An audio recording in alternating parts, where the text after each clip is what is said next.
Hello, Yizhao Martins, licensed marriage and family therapist, couples therapist. So thank you for viewing my videos and thank you for your question. So I got a question from viewer at TNAT191. So just wanted to protect your privacy and also just for easier for me to refer you to you today. I'm gonna to refer you as T. So T, I'm gonna first recap what I read on your comments and to summarize a couple things. I see four things in what you're asking. Number one is you feel at some point in your relationship that your needs are neglected. It's number one, your needs. Number two is your partner, here you refer as your male partner, his guilt around his child from his previous relationship. So I'm going to tease that out because that's his feelings, that's his unfinished business, and it's not something you have control over. And when he's ready, and if he's ready, and he can find some professionals to help him and to process those feelings and resolve those issues. So we'll put it on the side. That has nothing to do with your dynamic here. While the fact that if you're over concerned about his feelings and his guilt, that shows me you're having some caregiver tendency there that could play a dynamic between him. Okay, so the third thing I see is some of his ADHD features, and also maybe he becomes defensive and then shuts down. And that's actually very potent to two of your dynamic. And number four is when you say, well, I start to think my needs don't matter. So that is a statement and that is an opinion, right? So what I wanted to divide our chat into two categories. I'm going to address what I see in you, T, and then I'm going to address what I see in your partner and how the two of you do this dance. Okay, so hold on tight. It sounds like you start with needs, which is awesome.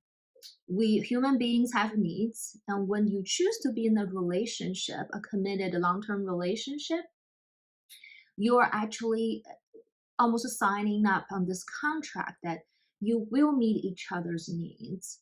It could be emotional needs for connection, for support. It could be sexual needs. It could be something very tangible, like financially collaborate.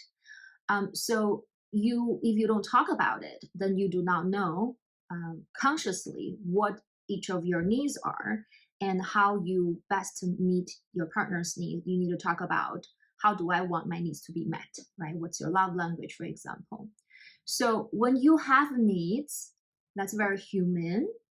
And when your needs are not met, people tend to have a lot of feelings come up when our needs are not met, right? We can feel frustration, we can feel some sadness, and feel some hurt maybe, and feeling alone, and maybe even feeling desperate, helpless, hopeless if this situation has been repetitive and going on for quite a long time. So that's very understandable, very human. And when we start to put action into those feelings to let our partner know, that is called attachment protest. And that's also very normal, very human.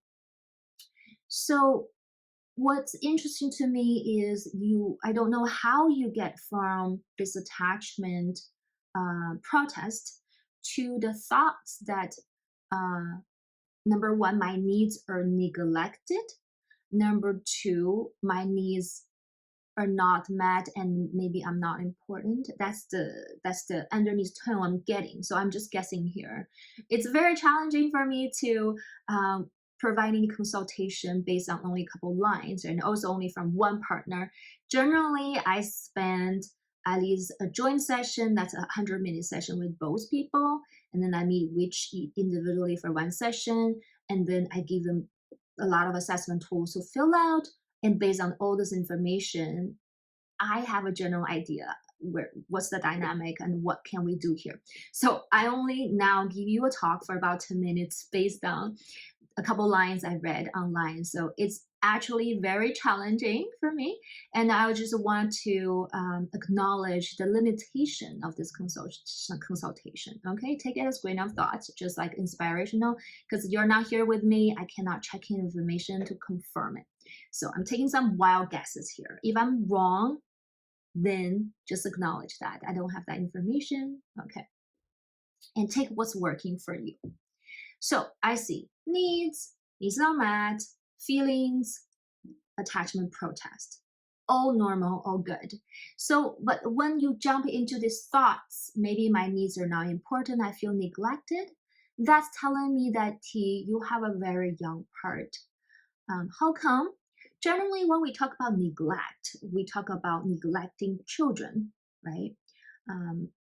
Neglecting elderly, when people don't have the capacity to take care of themselves. If it's your own emotions and your own needs that you cannot somehow make them met yourself, that's telling me this is a young part of you that's saying, hey, I'm being neglected, pay attention to me, right? That's what we're saying is attachment protest. So let's talk a little bit about that. Human beings are the very interesting mammals that takes the longest time to mature and to leave the caregiver, generally 18. Sometimes you can do it younger, but the legal age is 18. That just compared to all other animals is the longest. We take the longest time to mature. That's also give our the most advanced features for all the mammals, our prefrontal cortex, right? And that's why the attachment bond with our caregiver is so crucial for survival for us human beings.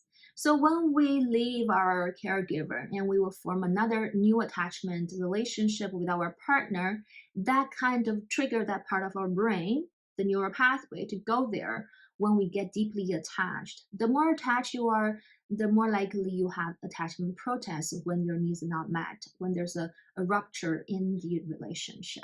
So all of that's normal, but if you are thinking, having this repetitive thought patterns that my needs are not met, they cannot meet my needs, I'm not important, I'm not good enough, then that's what we call a schema. A schema is a concept that you developed over the years in your brain that this is how things work in life, and you close down the possibility of other options, and you tend to look at things through this lens, and you tend to look for information that meet the criteria of this concept and to prove this concept is correct.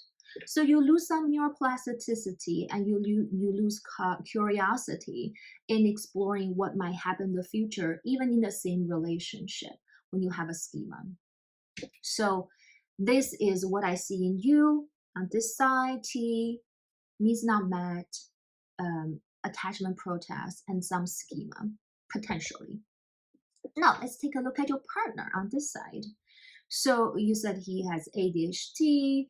So I'm hearing your statement that there's some maybe defensiveness, and when you challenge him, confront him, he gets defensive, and that's a strong protector, we call.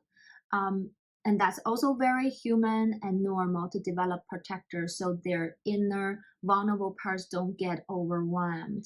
But sounds like I don't know when he get defensive. What do? You didn't state in your comments. Do you nag? Do you yell? Anything else that you habitually do when you're doing your attachment protest? I know for me, naturally, when people don't hear what I say, my natural tendency is to repeat the information in various ways, different words, and get louder and louder, right? So that's such a human natural impulse. When you're not heard, you just say it louder and in different ways so the other person can understand you and hear you. But the problem here is the louder you get, the more times you repeat, that can overwhelm the other person's nervous system, and it can shut down emotionally and literally in their brain. Prefrontal cortex and their emotional brain also shut down. And then they cannot have access to any information you are saying, and they cannot respond to you. So you didn't get to achieve your goal and wanted to connect and to change their behavior, right? So I can see your partner when they actually got pushed even more to the point they shut down emotionally and the nervous system wise. They may feel helpless, hopeless, and stuck as well. And maybe there's a schema there also saying, I'm not good enough and I'm not going to be open and hear what you have to say because you're just attacking me. Okay? I don't know if that's the case for you. I'm just throwing ideas out there. So, what do you do? What to do? Well, there are so many things I can think of that you can do, but I don't know if you're ready and you want to do them. So, if you ask for advice, here I give you. Number one, leave him alone. Number one, leave him. Leave the relationship.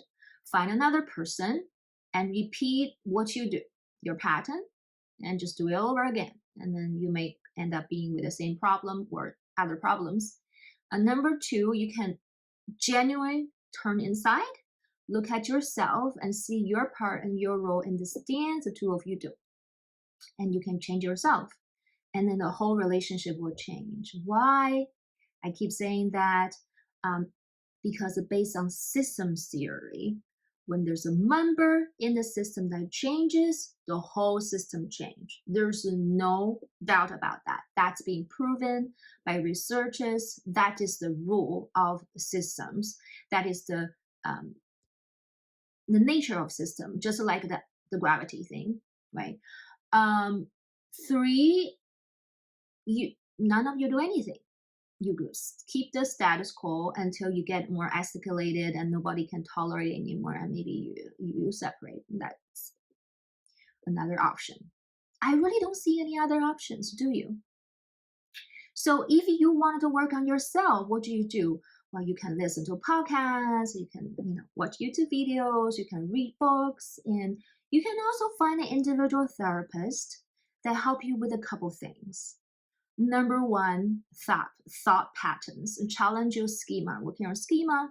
Number two, develop ways to regulate your nervous system. Say if your partner withdraw and shut down, I assume you have a lot of reactions to that, maybe sleeping challenges, eating, your eating is off, and your mood, right? And feeling isolated, and your nervous system is wrecked, right? So having a therapist to help you develop how to self-regulate while your partner is in the shutdown mode can be very helpful for your own well-being. Another thing you can work on is to increase your awareness, your emotional awareness. What kind of feelings that you're feeling? So you're telling me you feel neglected, and neglected is actually not a feeling, not an emotion. So an individual therapist can help you to get in touch with yourself. What am I really feeling? And then number four is to find a way to express yourself in the best way that other people can hear them.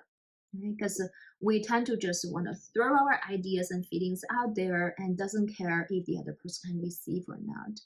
And then we don't get a result we want oftentimes. So for things, thought patterns, nervous system regulation, emotional awareness, and expression of emotions for you. And when you do that work for yourself, nobody can take that away from you. Doesn't matter which relationship you're in or you're not in a relationship, those skills stay with you. If the two of you want to address your system, the stance I said, you're clearly the pursuer and he's the withdrawer, right? And so the stance that you do, you can find a couple therapist. And if the couple therapist is capable and competent, and that they can also engage him, motivate him to change his part as for build his tolerance for other people's emotions and other people's desires and feelings and thoughts, so he doesn't take it personally and get overwhelmed by his shame and then shut down. Right? That's what I see. That's what I actually see a lot in ADHD impacted relationship. So maybe at some point he's motivated to address his ADHD symptoms and the guilt, but that's on his own individual therapist, right? So I hope this is helpful. It's my 15 minutes consultation for you based on a couple of lines. And if I miss anything, let me know down in the comment. If there's anything that's useful, also let me know. I hope things go well for you. Till next time. Bye-bye.